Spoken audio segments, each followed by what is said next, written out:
तर आमची झाली मस्त तिथे आजचा दिवस खूप छान होता. सगळ्या एकदम आम्ही काय बोलतात फ्रूटफुल डे होता. फ्रूटफुल म्हणजे नॉन अल्कोहोलिक डे होता, कारण कोणत्याच बीचवर अल्कोहोल प्यायला अलाउड नाही, बिअर पण नाही. पण सगळे खूप मजा आली. कॅनोईंगमध्ये ती बोटमधून गेलो, मस्त पाण्याचा आवाज आणि जेवण पण एवढं अफलातून होतं ना, अफलातून. 3 दिवसामध्ये हा पहिला दिवस होता जेव्हा एवढं असं तोंडाला पाणी येणारं जेवण होतं की लाईक ते हे होतं, चिकन फ्राय होतं, फिश फ्राय होतं आणि प्रॉन्स फ्राय होतं आणि थाय नूडल्स, थाय करीज होत्या वेगळ्या. तर खाऊन असं एकदम गुंगीवाली झोप आली ना. 2 तास आम्ही झोपलो.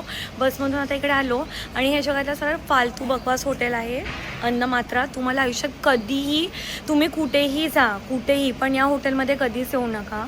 एकदम डोक्याला शॉट देण्याच्या पण पलीकडे काय असू शकतं, तर ते हे इकडे आहे. खूप भयंकर रेसिझम इकडे. तर या हॉटेलमध्ये आयुष्यात कधीच येऊ नका. मी एकदम विस्तारपूर्वक व्हिडिओ याच्यावर बनवेन एक दिवस. पण इकडे मला तिकडे रिसेप्शनवरचे उभे ना, त्यांना बघून पण माझा BP हाय होत आहे. तर आता मी वाट बघते की हे लोक वरून वॉशरूममधून येतील, मग आम्ही इकडे समोर बीचवर जाऊ, फोटो काढू. आणि आता फक्त संध्याकाळचे वाजलेत 5:15 आणि आमची फ्लाईट आहे रात्री 12 वाजता. तर रात्री 12 वाजेपर्यंत मला टाईमपास करायचा. तर पहिले तर आम्ही इकडे बीचवर जाऊन टी कॉफी पिऊ आणि फोटोज काढू आणि मग आमचा एक मसाज पेंडिंग आहे, कदाचित तो करू आणि काहीतरी शॉपिंग करू. असंच काहीतरी टंटर टाईमपास करायचा आहे. आणि मग 8 वाजता आमचा इथून पिकअप आहे एअरपोर्टसाठी.